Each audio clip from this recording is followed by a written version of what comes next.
प्यारे बच्चों, आज हम आप लोग के लिए लेकर आए हैं क्लास 12th का इंग्लिश का सिलेबस। यानी हमें कैसे इसको समझना है, समझने के बाद पढ़ना है, क्योंकि किसी भी सब्जेक्ट में अगर अच्छे नंबर लाने हैं तो उसका सिलेबस समझना बहुत ज़रूरी है।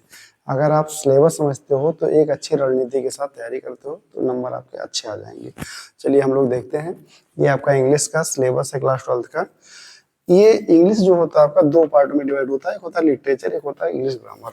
लिटरेचर में आपके 40 मार्क्स हैं एंड इंग्लिश ग्रामर में आपके 60 मार्क्स है। इसका मतलब यहाँ से साफ साफ दिख रहा है कि हमें ग्रामर पोर्शन पे खूब मेहनत करना है। जितना ज़्यादा मेहनत करेंगे ग्रामर पोर्शन पे, उतना ही आसान रहेगा हमारा लिटरेचर के लिए और इंग्लिश ग्रामर के लिए।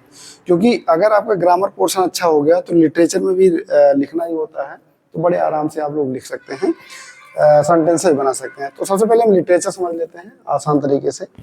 लिटरेचर में बताया गया है आपका प्रोज है जो 15 नंबर का है, पोएट्री आपका 10 नंबर का, सप्लीमेंट्री आपका 15 नंबर का। प्रोज में आपका शॉर्ट क्वेश्चन आएगा, शॉर्ट क्वेश्चन, और लॉन्ग क्वेश्चन आएगा। शॉर्ट आपका रहेगा दो रहेगा, जिसमें 4-4 नंबर का होता है, और ये जो 30 से 40 शब्दों में लिखना होता है, 30 to 40 वर्ड में लिखना होता है, और ये आपका होता है 80 to 100 वर्ड में लॉन्ग आंसर आपका। तो ये आपका 8 और 7 मिलके हो गया 15 मार्क्स। इस तरीके से अगेन आप पोएट्री में आते हैं, तो पोएट्री में देख रहे हैं इसमें भी आपका शॉर्ट आंसर होता है। शॉर्ट आंसर जो होता है वो जिसमें से 2-2 नंबर के 3 क्वेश्चन होते हैं, सेंट्रल आइडिया आपका 4 नंबर का होता है। सेंट्रल आइडिया में आपको सेंट्रल आइडिया लिखना होता है लेसन का, और इसमें शॉर्ट आंसर में एक फिक्स होता है, एक आपका आता है फिगर ऑफ स्पीच से। फिर आपका सप्लीमेंट्री में क्या शॉर्ट आंसर आएगा, लॉन्ग आंसर आएगा। शॉर्ट आपका रहेगा इसमें भी 2 रहेगा, 4-4 नंबर के, लॉन्ग आपके रहेंगे 7 नंबर के। अब आते हैं इंग्लिश ग्रामर में। इंग्लिश ग्रामर में आपका आंसरिंग पैसेज है, यानी आपकी रीडिंग स्किल अच्छी है, ग्रामर पोर्शन अच्छा है तो 20 नंबर बहुत आसानी से आएगा।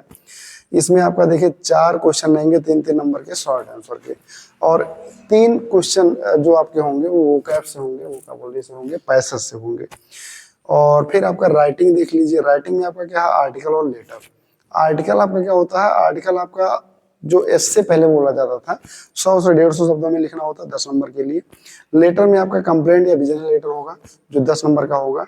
एंड ग्रामर पोर्शन आ जाते हैं। ये जो ग्रामर पोर्शन है इसमें आपका आधा पोर्शन जो होता है वो प्रैक्टिस मांगता है, एंड आधा चीज जो होता है वो लर्न करना होता है। तो ये तब जाके आपको 25 मार्क्स मिलेंगे। 10 क्वेश्चन एमसीक्यू बेस्ड रहेंगे, और बाकी आपका very short answer type questions रहेंगे। तो यहाँ पे हम लोग देखते हैं 25 मार्क्स जो आएंगे वो आपको क्या होगा, वो आपका होगा सिंथेसिस का, ट्रांसफॉर्मेशन का, इडियम्स का, फ्रेजेस का, वोकैब्स में एंटोनिम्स सिनोनिम्स हो गया, उसके बाद होमोफोन्स हो गया, वन वर्ड सब्स्टिट्यूशन हो गया, नरेशन हो गया, एक्टिव वॉइस, पैसिव वॉइस हो गया, एंड आपका एक होता सिंथेसिस। इन सब से आएगा एक ग्रामर पोर्शन। एंड लास्ट में आपका ट्रांसलेशन रहेगा 5 नंबर का, जो कि हिंदी से इंग्लिश में ट्रांसलेट करना रहेगा। Thank you.